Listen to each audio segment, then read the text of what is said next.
నమస్తే, welcome to our channel. నేను సౌజన్య. YS Vivekananda Reddy హత్య కేసులో అవినాష్ రెడ్డి ఒంటరి అవుతున్నాడా అంటే అవును అనేటువంటి సమాధానం పరిణామాలు సందర్భాలు చూస్తే అలాగే అనిపిస్తుంది. మరి ఈ అంశానికి సంబంధించి మనతో మాట్లాడడానికి వారి విశ్లేషణని మనతో పంచుకోవడానికి ఈరోజు మనతో పాటు ఉన్నారు సీనియర్ పొలిటికల్ అనలిస్ట్ అంకమరావు గారు ఉన్నారు. వారితో మాట్లాడదాం. నమస్తే అండి. నమస్తే సౌజన్య గారు. వివేకానంద రెడ్డి హత్య కేసు గురించి మెయిన్ ఎవరు చేశారు అంటే అవినాష్ రెడ్డి చేశారు అని చెప్పి చాలా రోజుల నుంచి వింటూనే ఉన్నాం. మరి ఆ కేసుకు సంబంధించి అవినాష్ రెడ్డి ఇప్పుడు ఒంటరైపోతున్నాడా? జగన్మోహన్ రెడ్డి హ్యాండ్ ఇస్తున్నారా అవినాష్ రెడ్డికి? వైసీపీకి ఏమైనా డ్యామేజ్ అవుతుంది అని చెప్పేసి ఈ ఎన్నికల్లో ఇవన్నీ మనం మాట్లాడుకోవాలంటే 15వ తారీఖు దాకా ఎదురు చూడాలి. అంటే ఇంకొక 8 రోజులు. ఓకే, 8 రోజులు ఎదురు చూడాలి. ఎందుకంటే ఆ రోజు దస్తగిరి అవినాష్ రెడ్డి గారి వల్ల నాకు ప్రాణహాని ఉంది, నేను కారాగారంలో ఉండగా నాకు రాయబారం పంపారు, 20 కోట్ల రూపాయలు డబ్బులు ఇస్తూ ఉన్నారు, దానికి నేను లొంగలేదు, ఇవన్నీ రామ్ సింగ్ గారే చెప్పి భయపెట్టి ప్రలోభపెట్టి నా చేత చెప్పించారని చెప్పన్నారు. దానికి నేను లొంగలేదు, నేను చెప్పనన్నాను. అందువల్ల నా కుటుంబం మీద దాడి చేశారు, నా భార్య పిల్లలను బెదిరిస్తున్నారు. కాబట్టి వాళ్ళు హంతకులు కాబట్టి హత్యలు చేయిస్తారు కాబట్టి నాకు ప్రాణహాని ఉంది అని చెప్పని వాళ్ళని ఇప్పుడున్నటువంటి బెయిల్ రద్దు చేయమని చెప్పని వాళ్ళని కోరాడు న్యాయస్థానాన్ని. న్యాయస్థానం ప్రశ్నించింది, ఎందుకు అతను చెప్పింది వాస్తవమా కాదని సిబిఐ వాళ్ళని అడిగింది. సిబిఐ వాళ్ళు వాస్తవం అని చెప్పారు.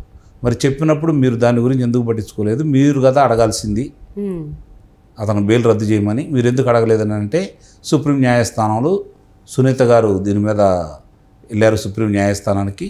రేపు మమ్మల్ని అడిగినప్పుడు సుప్రీంలో చెబుదామని మేము ఆగామని చెప్పని వాళ్ళు తప్పించుకునే ప్రయత్నం వాళ్ళు చేశారు. సరే, ఏం జరిగిందో ప్రజలందరికీ తెలుసు. జరిగిన వాతావరణం అంతా కూడా ఈరోజు కళ్ళకు కట్టినట్టుగా ప్రజలందరికీ తెలిసిపోయింది. సిబిఐ వాళ్ళ పుణ్యం కావచ్చు, సునీత గారి పుణ్యం కావచ్చు, పక్కన షర్మిల గారు, ఇంతమందితోటి జరుగుతూ ఉంది. ఇప్పుడు వీళ్ళ ముందున్నటువంటి కర్తవ్యం ఏంటి?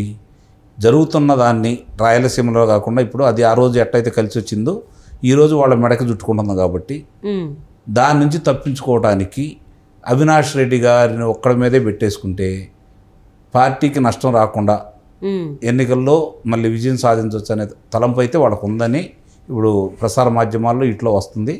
దాన్ని అయితే నేను అంత తొందరగా నమ్మటం లేదు. ఎందుకంటే అవినాష్ రెడ్డి గారికి 15వ తారీఖు నాడు కనుక బెయిల్ రద్దు చేస్తే అప్పుడు ఆలోచిస్తారు, ఎటు మార్చాలి కాబట్టి అప్పుడు మారుస్తారు. అలా కాకుండా మళ్ళీ తిరిగి వాయిదా పడింది అనుకోండి, అవినాష్ రెడ్డి గారిని కొనసాగిస్తారు.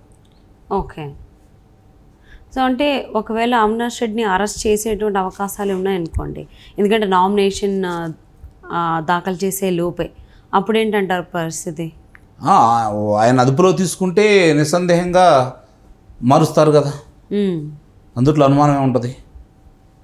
అంటే ఇన్ని సంవత్సరాలు కూడా వైఎస్ జగన్మోహన్ రెడ్డి ఆపుతూ వచ్చారు కదా, సిబిఐ వాళ్ళు కనీసం అవినాష్ రెడ్డి దగ్గరకు కూడా రానియలేదు, చాలా ప్రొటెక్ట్ చేశారు. మరి ఇప్పుడు ఎన్నికల్లో వైఎస్ వివేకానంద రెడ్డి హత్య కేసు చాలా హాట్ టాపిక్ అవుతుంది. సో దానివల్ల వైసీపీ కూడా డ్యామేజ్ అవుతుంది అనేటువంటిది ఆలోచనలో కూడా జగన్మోహన్ రెడ్డి ఉన్నారు. సో మరి ఈ వాళ్ళ బాబాయ్ కేసులో అవినాష్ రెడ్డిని పట్టించుకోకుండా ఉంటేనే బెటరు, ఆయనకి సేఫ్ అనేటువంటి ఆలోచనలో జగన్మోహన్ రెడ్డి ఉన్నారు అని అనుకోవచ్చా? లేదు, నేనైతే అనుకోవట్లేదు అలా. ఎందుకంటే ఆయనకి న్యాయస్థానం తీర్పును బట్టి ఆయన ఆలోచనలు ఉంటాయి. న్యాయస్థానం కనుక దీన్ని పొడిగించింది అనుకోండి, చర్యలు ఏమి తీసుకోలేదనుకోండి, అప్పుడు ఆయనే లోక్సభ అభ్యర్థి. ఎందుకంటే ఆయన మార్చే ధైర్యం జగన్మోహన్ రెడ్డి గారికి ఉందని అయితే నేను భావించట్లేదు. ఎందుకంటే ఈరోజు పులివెందల్లో బలవంతుడు ఎవరైనా ఉన్నారు అంటే భాస్కర్ రెడ్డి గారి కుటుంబం, వాళ్ళే బలం, వీళ్ళు బలహీనలైపోయారు. కాబట్టి ఎట్టి పరిస్థితుల్లో కూడా జగన్మోహన్ రెడ్డి గారు గెలవాలన్నా కూడా అవినాష్ రెడ్డి గారు అన్నదాంట్లే కావాలా. అవినాష్ రెడ్డి గెలవాలంటే జగన్మోహన్ రెడ్డి గారు అన్నదాంట్లో అక్కర్లా. జగన్మోహన్ రెడ్డి గారు గెలవాలంటే అవినాష్ రెడ్డి గారు అన్నదాంట్లో కావాలి. ఇవాళ దానికోసమైనా ఆయన కాపాడుకుంటాడు. ఓకే, సరే, అది పరిధి దాటి న్యాయస్థానం పరిధిలో ఉంది కాబట్టి, తన పరిధిలో లేదు కాబట్టి, న్యాయస్థానం కనుక రేపు పొద్దున వ్యతిరేకమైనటువంటి తీర్పు ఇస్తే అప్పుడు మీరు అన్నట్టు కొత్త అభ్యర్థిని ప్రకటిస్తారు. అంటే ఈసారి అయితే అవినాష్ రెడ్డి అరెస్ట్ని ఆయన ఆపలేరా? బెయిల్ రద్దుని కూడా ఆపలేరా? ఆపలేకపోవచ్చు. అంటే న్యాయస్థానానికి ఏమిస్తుందో తెలియదు కదా.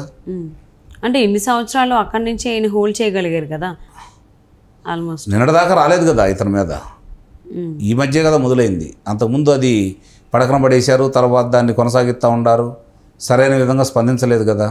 అంటే ఇక్కడ ఒకటి ఆలోచించండి, భాస్కర్ రెడ్డి గారి మీద అవినాష్ రెడ్డి గారి మీద ఒకటే అభియోగం కదా మోపింది. మరి భాస్కర్ రెడ్డి గారిని అదుపులో తీసుకున్నప్పుడు ఈయన ఎందుకు ఆపారు అంటే ఎవరో ఒకటి వెనకమాలని కాపాడితేనే కదా. ఆ కాపాడేది జగన్మోహన్ రెడ్డి గారు అనేది ప్రపంచం మొత్తం తెలిసింది కదా. అందుకే ఆయన చేతుల్లో లేదు, ఆయన పరిధి దాటిపోయింది కాబట్టి న్యాయస్థానాల్లో ఏమొస్తుంది అనేది 15వ తారీఖు దాకా మనం ఎదురు చూడాల్సింది. ఓకే. సో అంటే ఇప్పటి వరకు 2 సార్లు సిబిఐ ట్రై చేసిందని చెప్పేసి అని వింటూ ఉన్నాం. సో 2 సార్లు కూడా సిబిఐకి సహకరించలేదు, సహకరించకపోగా రివర్స్లో మళ్ళీ సిబిఐ మీద వీళ్ళు కేసులు పెట్టారు అనేది కూడా వింటూ వచ్చాం. మరి ఇప్పుడు కూడా జగన్మోహన్ రెడ్డి అవినాష్ రెడ్డిని కాపాడుకుంటారు అనేటువంటి దానికంటే కాపాడుకోరు వదిలేస్తారు అనేది కూడా వినిపిస్తుంది. 2 అవకాశం ఉంటే మాత్రం కాపాడుకుంటారండి. అవకాశం ఆయన దాకా వచ్చి ఆయనకి ఏదైనా ఇబ్బందికరంగా జరిగేటట్టుంటే అప్పుడు వదిలేస్తారేమో. కానీ ఇప్పుడు ఆయన చాలా స్పష్టంగా ఇప్పుడు దాకా అన్నీ కాపాడుకుంటానే వస్తున్నాడు కదా. ఈరోజు వరకు కూడా మరి ఆయన మాట కాదనో లేకపోతే ఇంత జరుగుతున్నా కూడా పక్కనైతే పెట్టలేదు కాబట్టి సిబిఐ వాళ్ళు అన్ని అభియోగాలు మోపారు. భాస్కర్ రెడ్డి గారిని అదుపులో తీసుకున్నారు, ఈయన అదుపులో తీసుకోవాలని ప్రయత్నం చేశారు. ఎప్పుడు అదుపులో తీసుకున్నారో తెలియదు, 5 లక్షల జామీన్ ఎప్పుడు కట్టించుకున్నారో తెలియదు. న్యాయస్థానానికి అయితే చూపించారు కదా, మేము అరెస్ట్ చేశాము, మరి 5 లక్షల రూపాయలు పూచీకత్తు ఇచ్చారు, అందువల్లే విడుదల చేశామని చెప్పారు కదా. అది ఎప్పుడు జరిగిందో ప్రపంచానికి తెలియదు. ఆయన ఏ కారాగారంలో ఉన్నారో అదుపులో తీసుకుంటే ఎక్కడ తీసుకెళ్లారు ఇంతవరకు సమాధానం ఉందా? లేదు కదా. కాబట్టి ఇప్పుడు కూడా అంతే. రేపొద్దున ఇంకా జగన్మోహన్ రెడ్డి గారి ప్రభావం ఉండి జగన్మోహన్ రెడ్డి గారు కనుక వ్యవస్థలని ఇంకా ఆయన అదుపాజ్ఞంలో కనుక ఉంటే ఆయన కాపాడుకుంటానే ఉంటాడు. ఎట్టి పరిస్థితుల్లో కూడా మళ్ళీ అది ఇబ్బందికరం అయితే చేయడు. అంటే పార్టీకి డ్యామేజ్ అవుతున్నా కానీ అవినాష్ రెడ్డి వల్ల అది పక్కన పెట్టేసి అవినాష్ రెడ్డి వైపే ఉంటారు. అదే అవినాష్ రెడ్డి త్యాగం చేయాలనుకుంటే తప్ప, లేదు నువ్వు తప్పుకో అనే ధైర్యం జగన్మోహన్ రెడ్డి గారి దగ్గర లేదనేది నా అభిప్రాయం. ఓకే. అంటే ఇంకో మాట ఏమనిపిస్తుంది అంటే పార్టీకి కొంచెం నెగిటివ్ అవుతుంది కాబట్టి అవినాష్ రెడ్డి విషయం ఆయన పక్కన పెట్టేసి చెల్లిని గెలిపించుకుందాం అనేటువంటి ఆలోచనలో జగన్మోహన్ రెడ్డి ఉండొచ్చు అనేటువంటి మాట కూడా వినిపిస్తుంది కొంతమంది విశ్లేషకుల దగ్గర నుంచి. ఇప్పుడు అక్కడ పరిస్థితి ఏందంటే అవినాష్ రెడ్డి గారిని తప్పించారనుకోండి, తప్పు చేసినట్టేగా, ఒప్పుకున్నట్టేగా, ఇంకా ఎక్కువగా నష్టం జరుగుతుందిగా. ఓకే, ఇండైరెక్ట్గా ఒప్పుకున్నట్టే కదా. కాబట్టి అలాంటి పని చేస్తాడని అయితే నేను అనుకోవట్లేదు. ఓకే. సో ఈ మధ్య కాలంలో వైఎస్ వివేకానంద రెడ్డి గారి హత్య అంశం, ఆ ఉదంతం కూడా చాలా హాట్ టాపిక్ అవుతుంది. ఎక్కడ చూసినా అదే వినిపిస్తోంది. అందులోని ఎన్నికలు కూడా ఉన్నాయి కాబట్టి. సో మరి చూద్దాం, అవినాష్ రెడ్డిని ఒంటరి చేస్తారా జగన్మోహన్ రెడ్డి, లేకపోతే ఇప్పటికీ ఇన్నాళ్ళు ఎలా అయితే కాపాడుకున్నారో ఇకపై కూడా అలాగే కాపాడుకుంటారనేది చూద్దామండి. Thank you so much Ankamarao గారు. Thank you.